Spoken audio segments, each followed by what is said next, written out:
Bonjour, aujourd'hui vidéo remplacement filtre à air 3008. Alors j'ai défait ça, c'est juste clippé, hein. Voilà, avec une pince. Et voilà où est le filtre à air.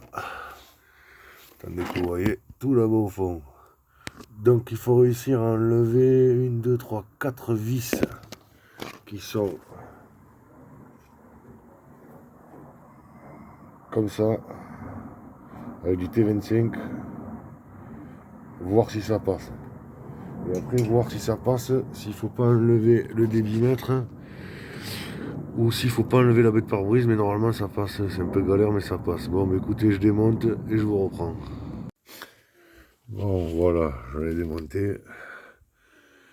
Comme vous pouvez voir, c'est là-bas derrière. Il y a 3 vis en fait, pas 4, autant pour moi. Alors c'est une grosse merde, je vous le dis. Parce que surtout pour le remettre, je pense que je vais m'amuser. Surtout quand on voit. Désolé, comme on voit. Quand ça gigote pour le remboîter, je sens que ça va être rigolo.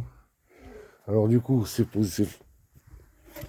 Vous voyez, cette pièce là, j'ai réussi à le sortir sans démonter, donc je l'ai fait coulisser comme ceci pour le faire passer. Bon, pour le remettre, je sens que ça va être drôle.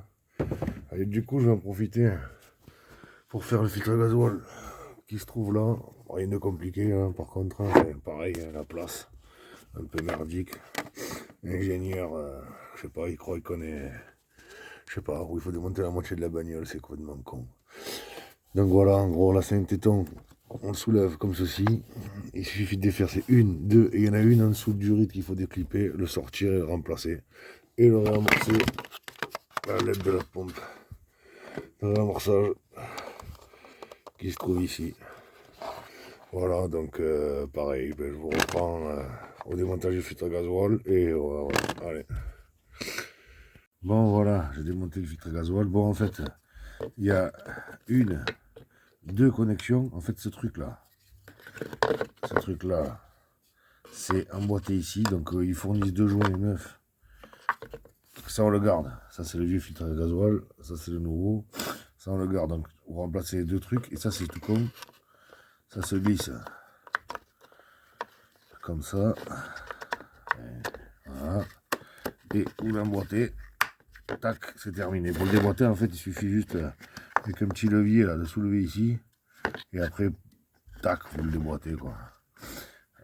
Enfin merde, tiens j'oublie pas, en fait là, juste il suffit de faire tac, tac pour le sortir, et pour le rentrer, voilà, il suffit juste de l'emboîter.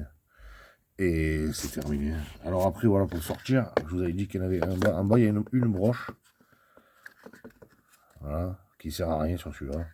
Mais bon, elle y est. Après, il y a cette broche-là. C'est ça qui vous dit, les trucs colmatés, machin.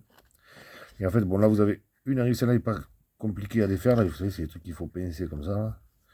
Et celui-là, il y a un côté qu'on ne peut pas pincer du coup. Alors, ce que j'ai fait, c'est que je l'ai mis à l'envers, le filtre. Et le mettant à l'envers dans la voiture, hein, et bien ça tombe bien, et on peut, et tac, ça se déboîte, ça se fait, c'est bien.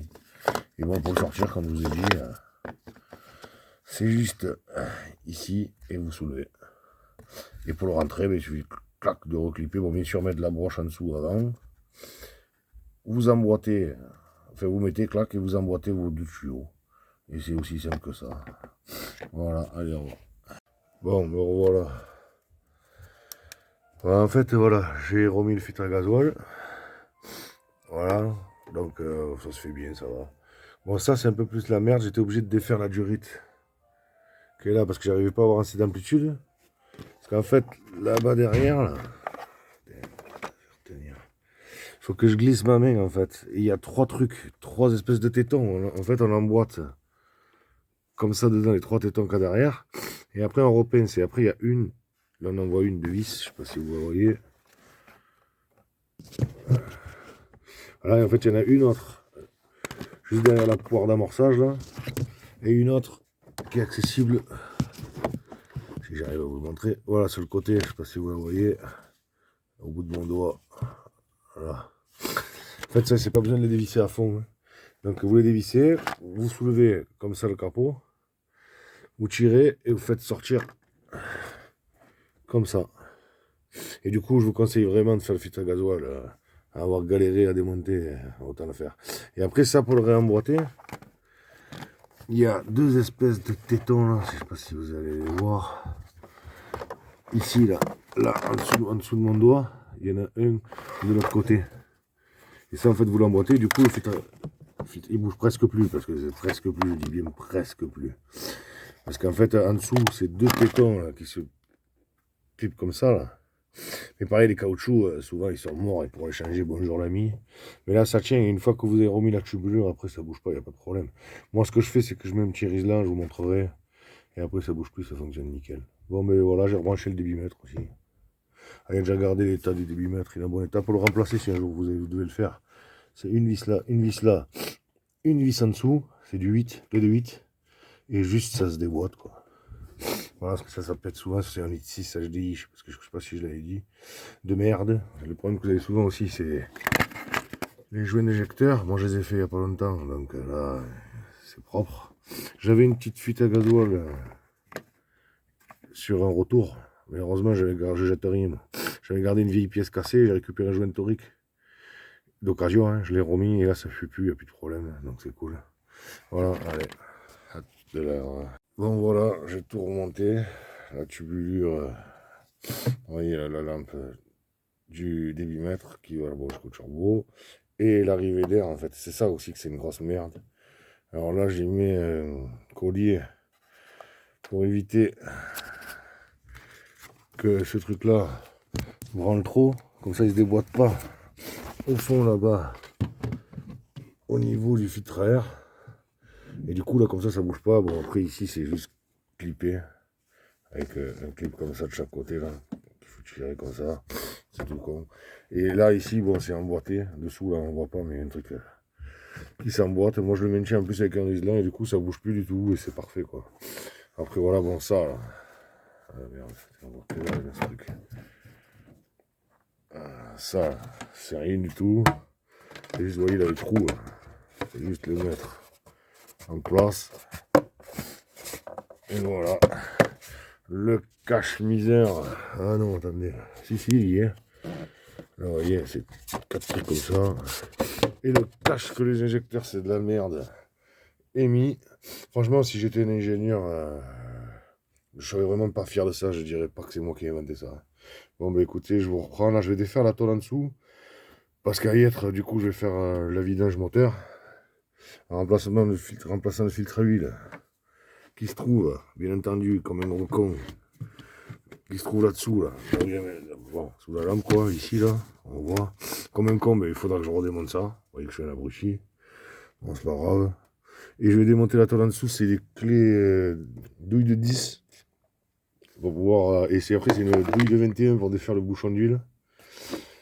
Et je vais faire couler, refaire mi niveau, et voilà, quoi. Allez. Bon, voilà, j'ai démonté le filtre à huile. Avec cette cloche. C'est douille de 27, je ne l'avais pas dit. Bon, là, j'ai remplacé déjà le joint qui se trouve sous mon doigt, là. Important. Je vais mettre un coup de chiffon à l'intérieur, histoire que ce soit propre. J'ai déjà nettoyé ça. En dessous, voilà, bon, ben là, je l'ai reposé pour que ça se vide bien. J'ai défait ma tôle. Et je vais faire mon vis de vidage, douille de 21, ma tôle est là-bas. Bon, regarde, je vais mettre un coup de propre là, bah, ça c'est en haut, en faisant tomber du gasoil, c'est un peu sali. Nettoyer ça, nettoyer ma tôle. Remonter, mettre de l'huile, démarrer. Voilà quoi. On va faire le niveau. Voilà, à tout de suite. Bon, voilà. Vidange fait. Huile, filtre à gasoil. Réparation d'une petite fuite de gasoil sur un retour. Resserrage des injecteurs. Nettoyage. Tôle, moteur. Vérification. Reparti. Bon, ben moi, c'est tous les 10 000 km que je fais parce que c'est des moteurs de merde. Donc, tous les 10 000, huile, filtre à huile, tous les 20 000, huile, filtre à huile, filtre à air, filtre à gasoil. Je fais ça à la 235 000 km, une turbo d'origine. Avant, j'avais une 207, acheté neuve, 380 000 vendu, turbo d'origine, en faisant comme je fais. Voilà, donc, après, quand on chauffe, quand on démarre, on part pas de suite, on tourne un peu pour la pression d'huile. Quand on éteint, on attend que le moteur soit bien bas, on attend quelques secondes, on éteint. Et après, dans l'absolu, ça fonctionne. Voilà, allez. bon courage, au revoir. Bon, test. Petit truc comme un con, j'ai oublié d'enlever, j'ai oublié d'éteindre mon plafonnier. Donc j'ai acheté ça pour voir si ça fonctionne. La voiture, elle marche plus. Donc on va essayer ce petit outil, payer 60 balles, voir si ça dépend ou pas. Donc, je vous montre qu'elle ne démarre pas. Et un coup de contact. Voilà, il se passe rien. Voilà, vous attendez, on va faire le stop, attends. Donc maintenant on va essayer ce petit outil à 60 balles, voir si ça fonctionne. J'ai aucune idée de comment il marche. On va dire que c'est comme ça. Donc on appuie là. Maintenant, on attend un peu apparemment. Vas-y, mets le contact. Essaye de démarrer. Et voilà, petit outil à 60 balles qui fonctionne très bien. Cool. Et voilà, donc attendez. Hop, l'alternateur a l'air de marcher parce qu'elle était vide. On refait le petit test pour les nuls. L'alternateur fonctionne toujours. C'est moi qui ai laissé mon plafonnier allumé comme un blanc. Voilà, bonne journée.